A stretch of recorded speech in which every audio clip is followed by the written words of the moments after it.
Good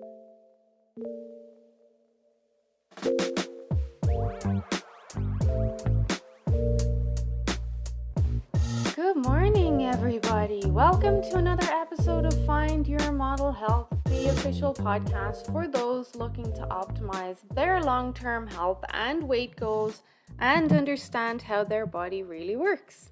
I am your host. I am Shemaine Linney. I'm a fitness and nutrition expert, certified iridologist, and biohacker, and I'm very happy to have you back with me for another piece of your day. I hope you're all keeping well and warm as we slowly, very slowly transition into summer here in Alberta. Right now, this episode is being released while I am on vacation in Europe. So I hope everyone is keeping warm while I have a little bit of kind of down, recharge, reset time with my family.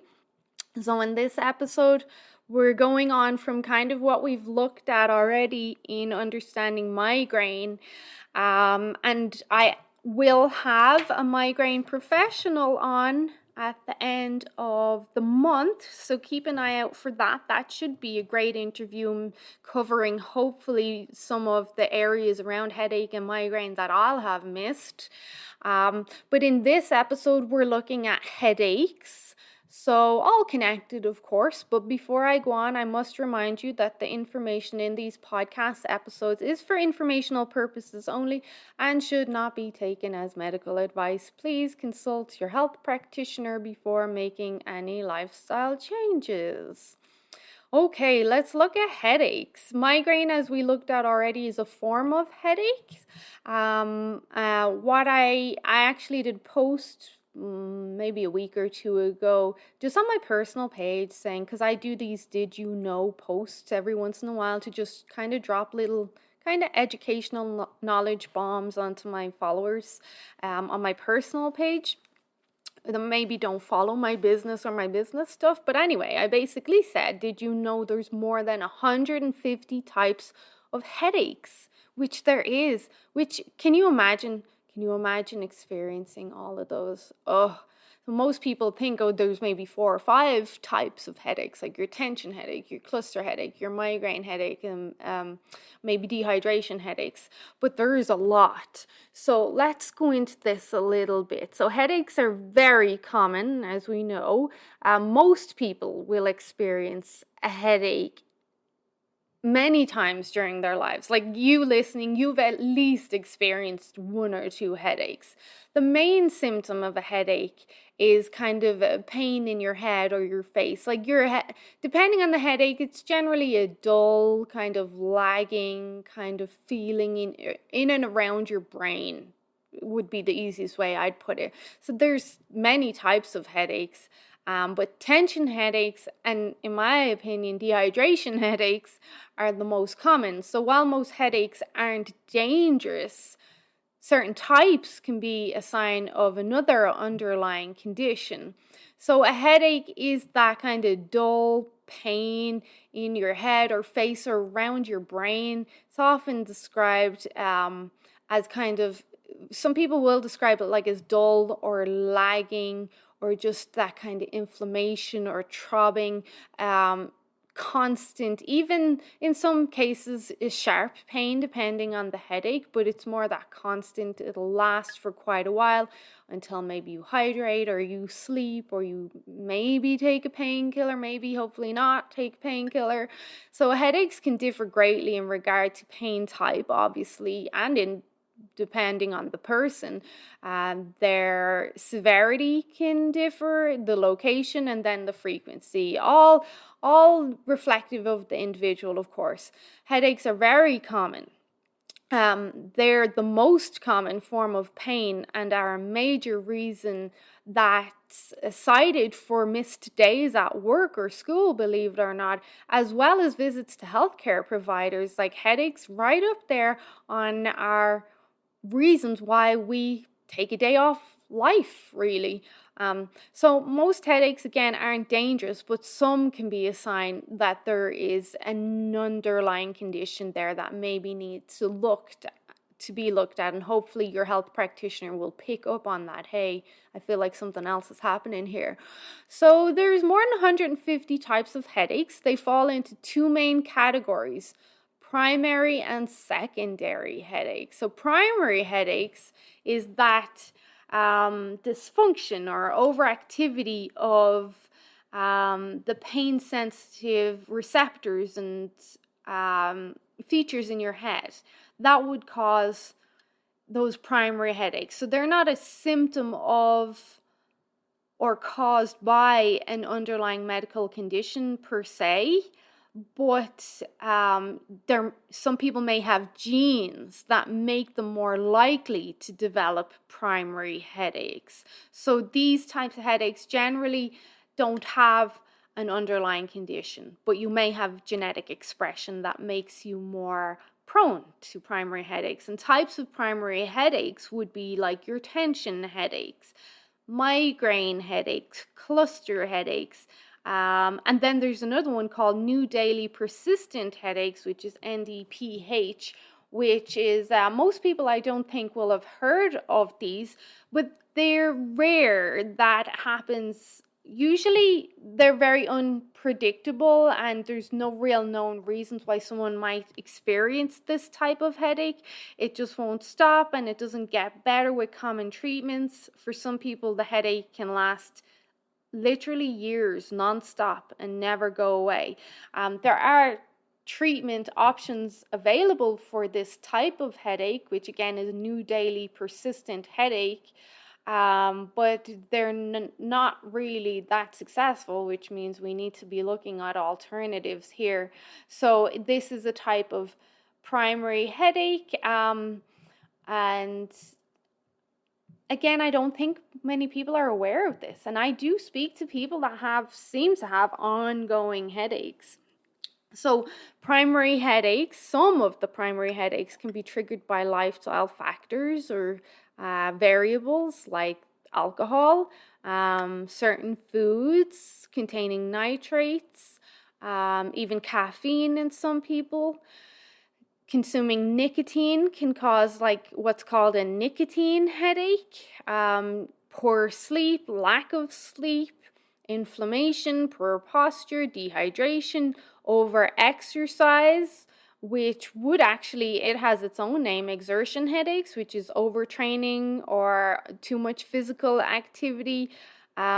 Then skipped meals and blood sugar issues. We can see these are called hunger headaches and hypoglycemic headaches. And then you have, believe it or not, coughing, sneezing, blowing your nose, even straining while trying to have a bowel movement can cause headaches, primary headaches. And there are some instances where laughing or crying vigorously can cause primary headaches. Now, the crying aspect I get because that has happened to me in the past, crying because of dehydration and the inflammation that causes, and then I will get a headache. Laughing, I suppose, if when you get into those fits of laughter and you're almost crying, maybe that could cause, maybe if you're laughing a lot and your facial expression was really contracting and you're having tears of laughter, maybe I could see that happening for a primary headache there. Most primary headaches aren't dangerous, but they can be a pain in the ass basically and interfere with your day-to-day life. But once you become, I feel, and I'm only speaking on my opinion here and what I understand from the research, if you can be aware of your triggers, you really can then reduce the amount of headaches that you can experience. Okay, so moving on to secondary headaches. Secondary headaches generally have an underlying medical condition. And these headaches are considered a symptom or a sign of the condition. The types of secondary headaches that aren't necessarily dangerous and resolve once the underlying condition is treated, that would be sinus headaches or headaches due to medication overuse. But types of headaches that can be a sign of A potentially serious underlying condition would be spinal headaches. So spinal headaches are intense headaches that occur when spinal fluid leaks out of the membrane covering your spinal cord. Usually happens after a spinal tap, or what's the word? There's another word. Oh, the epidural, which I had 2 epidurals with both of my pregnancies. And thankfully I didn't get any of the spinal drip. So most spinal headaches can be treated at home, but prolonged, untreated spinal headaches can obviously cause some life-threatening complications, including seizures.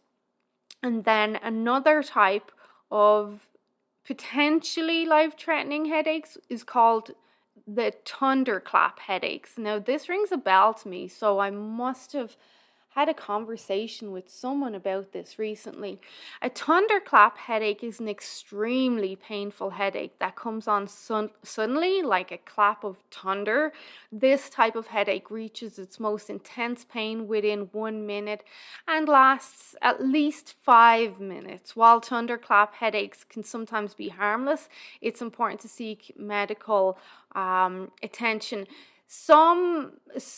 I can see some people are going to feel like their migraine may be a thunderclap headache because of this symptom, because the thunderclap headache and migraine, they can be similar in that kind of burst of pain coming on within a few minutes. So if you're unsure, definitely go see your doctor or health practitioner. A thunderclap headache can be a sign of that there is a head injury. So hopefully you would know if you did injure your head. I paused there because I think of every time I crack my head off the corner of the presses in the kitchen, and the pain is unbelievable. But I never usually get a headache after those, but so painful. Then they can also be a sign that there's some brain bleeding going on. They may be a sign of a condition called reversible cerebral vasoconstriction syndrome. So hopefully your doctor will pick up on that. Or thunderclap headaches can also be caused by a sudden rise in blood pressure. I would really hope that most of my followers and clients at this time are aware of increases in inflammation and even blood pressure and any sort of vertigo or dizziness that might accompany that and what might have caused that. So what's the difference between a headache and migraine? So migraine is a type of headache. It's a primary headache. We've discussed migraine in the 2 previous episodes, Understanding Migraine Part 1 and Part 2. So it's not that there's a difference per se, it's that a migraine is a type of headache. And then migraines can be horrific. They can be horrific and usually last between a couple of hours to a couple of days. Most people can experience either a headache or a migraine, including children, including teenagers, adolescents. My little boy, who's 10 now, he has experienced headaches, and usually it's dehydration with him. And usually if I get him to kind of knock back a bottle of San Pellegrino, he's fine. Sometimes he'll get it with tiredness. My teenager, who is 18 now, he will get headaches for sure from dehydration. And because we're all Irish, I think it's still that dry air from Alberta. It affects us because I will get headaches from dehydration as well. So about 96% of people experience headache at least once in their lifetime. I'd be interested to meet the other 4% that supposedly never have had a headache ever. I feel like they probably would have. They just maybe are not in tune with their body, that they're not paying attention and they just didn't notice it. Research shows us that about 40% of people across the world have tension type headaches. I would agree with that. And about 10% have migraine headaches. I wouldn't agree with that. I reckon it's more. Then what are the causes or triggers of headache? So headache pain results from these signals malfunctioning or interacting in your brain, like blood vessels and tissue surrounding the nerves, and even the neurons not firing properly. And so what causes that? What causes these nerves to send these pain signals into your brain, which is what our headache is? So kind of the same as what I've discussed on the triggers for migraine, and I did a whole post on that on my Instagram and Facebook page a week or two ago. Dehydration being a big one, lack of sleep, stress, low minerals, eating certain foods for some people, not everyone, it's going to be individual. Chocolate, caffeine, those thiamines in cheese can be a problem for some people. Alcohol, you've got the sulfites, you've got the formaldehyde there, and the dehydration. Some people can get headaches from fermented foods. And then there's exposure to allergens in your environment, maybe the change in seasons. I know when we get the fires in the summer in Alberta and BC, we'll get a lot of exposure to contaminants in the air, a lot of toxins, which a lot of people will then experience headaches there. Strong odors from household chemicals and perfumes. I mentioned in the migraine part 1 podcast that if I go into Bath and Body, it makes me feel so sick. I get such a headache. And I had to go in there the other day for my sister to bring her something back for my visit to Ireland, and I was cursing her. I was like, only you're my sister, I'm doing this. Otherwise, I would not be going in here. I've had cases where I've just walked past Bath and Body and it's made me feel nauseous.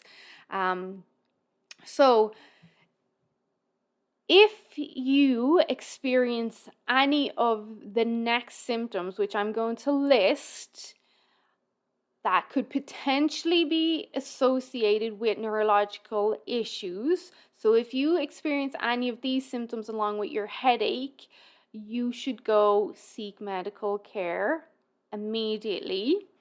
So that would be weakness, dizziness, vertigo, so a loss of your balance or even falling, numbness or tingling, which is going to be connected to inflammation, paralysis, definitely go seek some help there. Speech difficulties, which we did mention can be a symptom of migraine as well, and mental confusion. Seizures, of course, you want to call 911 or get help if you experience any sort of seizure.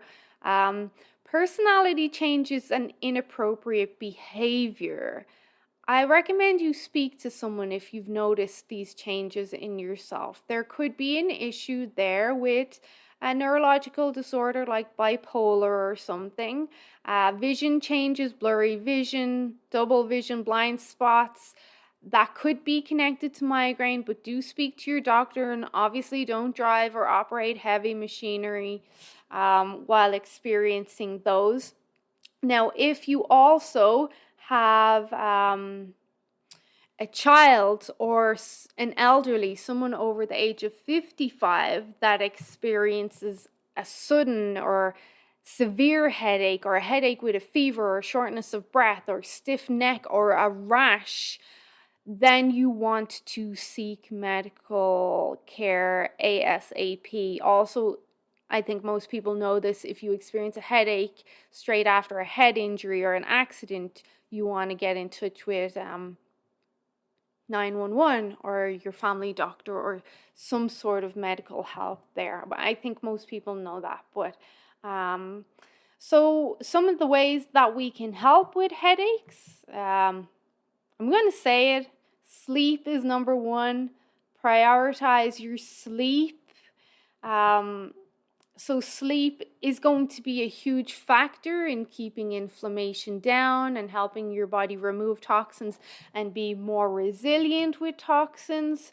Lack of sleep can also be a contributor to dehydration. So sleep is number one. And sleep, of course, is one of our best stress management and fatigue tools and can really help reduce a lot of tension and the muscles around the neck and the shoulders. And come on, you just feel awesome after a good night's sleep. And then you've got a lot of the same stuff we do for a migraine. You've got make sure you're hydrated.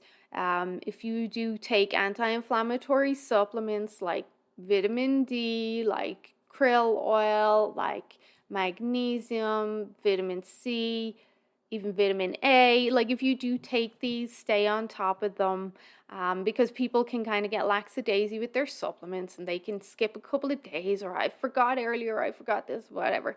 So stay on top of those. Be conscious of your food triggers. I think most people, in my opinion, should kind of follow an anti-inflammatory, kind of blood sugar balancing, highly nutritious, balanced food template. That's a mouthful, but that's what I teach. That's what I think people should follow. There are obviously medications you can take. I would not, personally, I don't recommend pharmaceuticals, but I do understand they have a time and a place. And if you cannot function with a severe headache, then by all means, you take what you need to take. CBD can be helpful for some people. For not just headache, but also migraine. So CBD, a nice CBD oil. I'm not really a fan of CBD gummies, unless they were made with stevia or monk fruit, but most are not. Not a big fan of CBD gummies, but CBD oil. You can even get CBD tinctures, somewhat the same as oil, but also CBD sprays. Nasal sprays, which could be helpful. Then we've got our essential oils. You can try acupuncture, you can try massage. If it is tension, maybe you just need to do some stretches and have a hot Epsom salt bath, making sure that you're prioritizing your evening routine so that you can reduce stress and tension and get a good night's sleep. For some people, applying heat or cold packs to the area where they're feeling the tension or the headache can be helpful. And then for some people, just taking a walk or doing some restorative exercise or getting some fresh air or just spending time maybe in their garden in the spring or summer when it's not -40 and snowing, that can be quite helpful for them as well. So really my goal with these podcast episodes is to give you the information and then hopefully have you implement some of the tactics and the tools that I give, and then with a bit of trial and error you can then find out what works for you, and maybe you'll come up with 2 or 3 tactics that are going to help you manage or prevent your headache or migraines. Like, okay, I know I'm going to get a headache or migraine if I don't sleep properly or if I don't stay on top of my water. Okay, now you know what to do and what not to do. If you do get a headache or migraine, okay, I know when I get a headache or migraine, if I turn off all electronics and I have a hot Epsom salt bath with some candles, that it really helps me feel a lot better, and then I get to bed early. So I'm really hoping that you can narrow down what's going to be helpful for you from the information in these episodes. And as always, please share with anyone you feel may benefit from this information. If you haven't liked or subscribed to my podcast already, I would really appreciate it if you did. You don't have to, but if you like me, it would be very helpful to me and my little business. When you like and subscribe, it helps the algorithm and it helps the podcast reach more people. So then more people are having access to this information that may be able to help them with their health struggles. So by helping me, you're helping other people. And I think we all know, but if you don't know, and the research supports this, helping others helps us feel good. So we're all helping. So with that said, I hope you all have a great week. Stay warm, stay well, prioritize your sleep, and I will chat to you guys real soon. Bye-bye.